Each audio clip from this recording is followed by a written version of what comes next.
네, 녹화 눌렀습니다. 시황을 짧게 좀 살펴보고, 그러고서 종목 상담 하겠습니다. 시황을 계속 위험하게 바라봤었던 이유가, 지속적으로 이 채널 안에서, 이렇게 횡보를 하면서, 주가가 내리고 있었어요. 그러는 찰나에, 지금 여기 이제 2200선까지 회복을 했다가, 다시 이제 2130선까지 내려온 거거든요.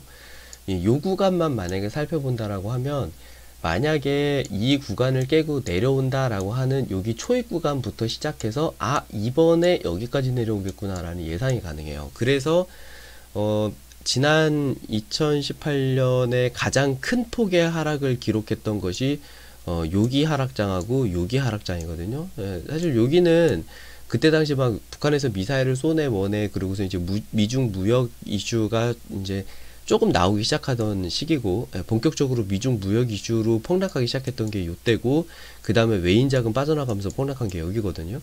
그래서 1차적으로 내렸었던 요 자리 때는 충격이 크지 않았는데, 충격이 가장 컸었던 거 여기랑 여기, 이 두 군데가 가장 충격이 컸었죠. 그때 당시에 막 다들 폭락해가지고 곡소리 나고 했었던 그 자리입니다. 근데 만약에 지금 이 위에 구간까지 찍어 놓은 상태라면 이게 또 나올 수가 있어서, 그래서 그래요. 그래서 지금 조금 무서운 겁니다. 지금 보시면 폭락이 나왔었던 그 구간이 이 추세선의 상단을 닿았을 때마다 폭락이 나왔어요. 요렇게 폭락, 그 다음에 요렇게 폭락, 이렇게 된 거거든요. 그래서 요때 당시에 요렇게 폭락할까봐 좀 무서웠던 거고요. 이게 가능하다는 거예요. 잘 기억해 보세요. 작년 이게 언제쯤이냐면요, 6월 초부터 7월 말까지의 폭락이고요. 두 번째가 9월부터 10월 30일까지의 폭락, 요 두 가지입니다. 그래서 요 두 가지의 폭락이 대략 지수상에서의 하락이 9%거든요. 그러니까 지수라는 건 일종의 평균이잖아요. 그래서 지수 평균으로 9%가 빠졌다라는 얘기는 그냥 웬만한 종목은 다 빠졌다라고 보시는 게 맞습니다. 그쵸? 종목이 그냥 전체적으로 다 하락한 거예요. 그리고 또 평균 9%니까 심지어 그 중에 또 오른 것도 있을 거잖아요. 그러면 결국에는 평균으로 치자면은 여러분이 가지고 있는 종목들 웬만한 종목은 다 20에서 30% 폭락하던 그런 장세입니다. 그래서 지수에 대략 그 이제 비중이 조금 있는데, 그게 지수가 이제 10% 빠진 거니까 거기에 2.5에서 3.5배, 그 정도 곱하시면 여러분 계좌의 폭락률을 계산할 수가 있어요. 그러면 지금 여기서부터 여기까지, 전저점까지만 내려온다고 하더라도, 그러니까 이게 추세로 따지면 더 많이 깨질 수도 있거든요. 12% 정도가 빠지는 거니까 여러분이 가지고 계신 전 종목의 25%에서 40% 정도가 폭락할 수 있는 그런 구간이라는 겁니다. 요 방송은 나중에 유튜브에서 하긴 할 건데 지금은 카카오에서 방송하고 있습니다. 그래서 여기에서 만약에 폭락을 하게 되면 크게 밀릴 수 있기 때문에 요 구간, 긴장했었던 구간이 여기에요. 왜냐면 지금 상승파동이, 그러니까 저점에서부터 변곡을 찍고서 상승파동이 이어지고 있는데, 우리가 그리는 그 희망회로는 요런 거죠. 요때도 마찬가지였어요. 요렇게 돼서 요렇게 돌파해가지고 요렇게 가는 거를 그때도 이제 희망회로를 그렸던 거고요. 그리고 요때 당시는 6월 달에는 이 지수의 추세 자체가 상승 추세에서 깨지지도 않던 자리예요. 그래서 요렇게 가는 희망회로를 그렸다가 여기에서 지수가 깨지면서 이 그림이 박살이 나고 추세를 새로 그렸던 겁니다. 요때 당시에 이미 요 하락장을 보고서 올해는 내내 내리겠구나 라는 예측을 해볼 수 있는 구간이 요 자리예요. 요 자리, 요 첫 음봉을 만들었던 요 자리, 거기서 확인할 수 있는 겁니다. 종목을 보실 때도 마찬가지예요. 여러분 가지고 계신 종목이 요렇게 생겨 있었던 추세를 깨는 그 자리, 그 자리가 추세를 새로 그려야 되는 자리입니다. 그러면 이 앞에 있었던 이 부기 영화는 다 날아간 거예요. 여기서 새로 그려야 됩니다. 그러면 요렇게 추세선이 바뀌게 되는 거고, 그러면 지금 요 추세선이 이렇게 됐었기 때문에 이번 6월 폭락장의 최저 하락 시점은 요쯤이 되겠구나. 그때 정확하게 지수의 하락 시점을 예측할 수 있었던 이유가 이거예요. 최대 하락하게 되면 2200선이다. 그때 당시에 하락에 마지노선을 그었던 것이 2200선입니다. 그때 다행히도 2250선에서 반등을 하거든요. 그때 외인 자금이 들어오면서 2240선에서 반등을 했었고, 다시 올라서 추세선 상단에 이렇게 터치를 해주면서 다시 한번 상승 파동에 대한 기대감, 이 파동이죠. 이 파동의 중간 정도, 요렇게 희망회로를 돌리던 전문가들이 많이 있었죠. 지금 말씀드린 전문가는 그 애널리스트들을 말씀드리는 거예요. 뭐 이렇게 주식 전문, 유사 투자 전문가의 전문가들을 말씀드리는 게 아닙니다. 그래서 애널리스트들이 이때 당시에도 주가 올라갈 수 있다라고 예상을 했었는데, 그래서 그러면은 올라갈 수 있다라는 예상을 했었던 그 기관들이 사면 좋은데 기관들이 팔아요.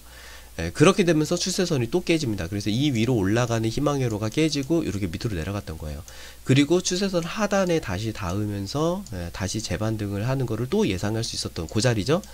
이때 당시에도 제가 계속 얘기했었던 것이, 저는 추세로만, 지수는 추세로만 보니까 이때 당시에 제가 계속 말씀드렸던 것이, 여기서 지수 더 깨지면 제가 차를 팔겠습니다. 뭐 그때 그런 얘기 했었던 그런 자리였던 것 같아요.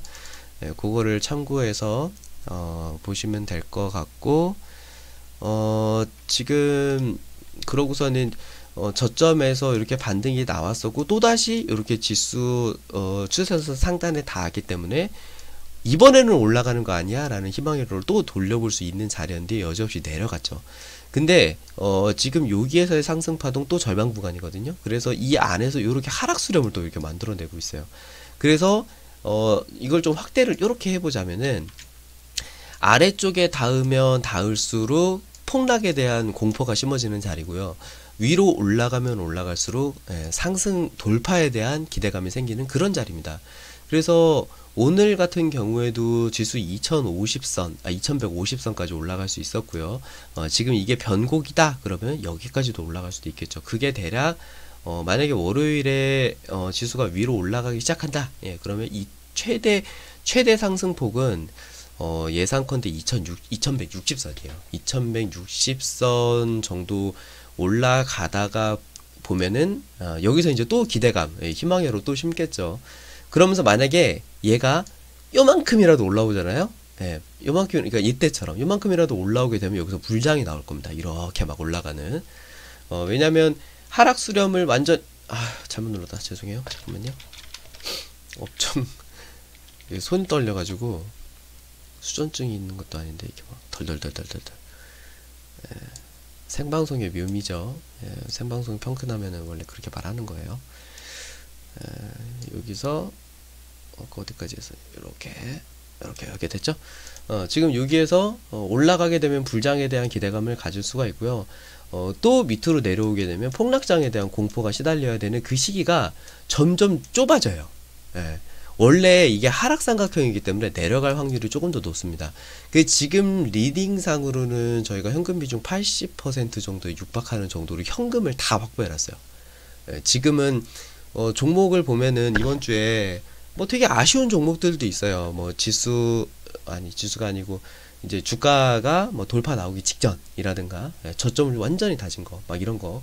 근데 손절을 짧게, 뭐 아주 짧은 거는 막 1%도 있고요. 조금 긴 것은 5%도 있고, 그래서 1%에서 5% 사이로 그냥 막 다 잘라내 버렸어요. 장중에 그냥 탁탁 잘라버리고, 최근에 하고 있는 것은 뭐 그냥 장중에 3%짜리, 5%짜리 요런 단타를 주로 리딩방에서는 운영을 하고 있습니다. 그리고 공개방에 같이 드렸었던 유나이티드 제약 같은 경우에는 지금 저점을 아직 안 깨고서 대롱대롱 매달려 있는데, 이거는 저점을 안 깨서 손절이 안 나갔을 뿐이지, 손절 구간이 이탈하면 반드시 잘라야 됩니다. 현금으로 가지고 계시는 게 현재로서는 가장 좋아요. 올라갈지 내려갈지 모르기 때문에 그래요. 근데 만약에 내려가더라도 내가 적당한 손절선을 잡아놨다, 그러면 상관없습니다. 근데 만약 이 방송을 이제 녹화를 제가 이제 올릴지는 확실치는 않은데, 만약에 이제 이 방송을 녹화 방송으로 보시면서 뒤늦게 이 방송을 보셨다. 근데 지수가 이렇게 밑으로 내려가고 있다. 여기 뭐 이렇게 이미 여기까지 내려 꽂혔다. 이러면 또 여기서는 또 손절 구간이 또 안 나옵니다. 차라리 저점 찍고 반등하는 자리에서 그냥 여기서 자르는 게 차라리 낫죠.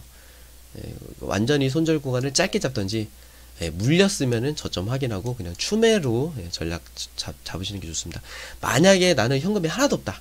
그러면 빠르게 치고받고 하는 그런 대응이 필요하니까 즉각적인 이런 대응을 하시는 게 중요해요.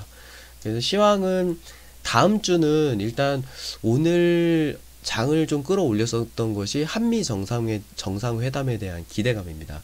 우리나라가 중재자라는 역할을 이제 미국과 북한으로부터 이렇게 양쪽에서 이제 이런 요청을 받았고, 그래서 일단 미국을 만나가지고 단계적 비핵화, 어디까지 단계적일 것인가, 그 부분에 대한 협상을 하고, 그리고 이제 명확하게 그 협상 테이블에 올릴 수 있는 옵션을 구체화시키는 작업을 해가지고 오지 않을까 예상이 됩니다.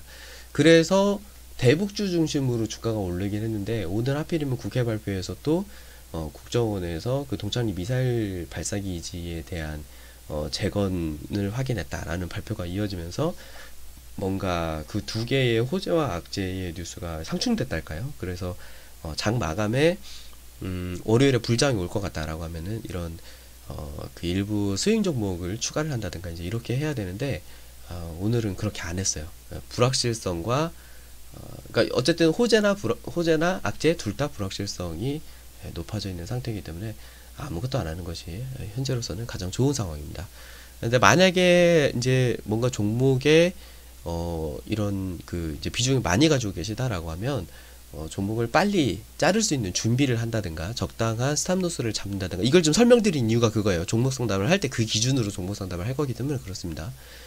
그런 기준을 잡으시거나 스탑로스를 빨리 잡아 놓으시고, 만약에 깨진다 그러면 스탑이 빨리 잘려 나갈 거잖아요. 그러면 그대로 내버려 뒀다가 다음번에 이제 올라오는 자리에서 빠르게 잡는다, 이런 계획을 세우시면 좋을 것 같고, 만약에 비중은 이제 너무 많이 부어 놨는데, 뭐 예를 들어서 내가 한 4, 5천 정도는 언제든지 융통할 수 있는데 주식에 그냥 한 1,000만 원 정도 들어가 있다, 그래서 뭐 현금은 언제든지 끌어올 수 있다라는 분이라면 뭐 그게 뭐 비단 마틴게일처럼 그냥 무한정 투자하는 방식은 아니더라도 대응이 가능하기 때문에 종목 상담으로 앞으로 어떻게 할 건지에 대한 대응만 잘 세우시면 될 것 같아요. 그 기준으로 본인이 가지고 계신 것들 종목 상담 하시면 될 것 같습니다. 됐죠? 시황은 끝입니다. 시황은 여기까지 해가지고 유튜브에다가 올리면 될 것 같네요.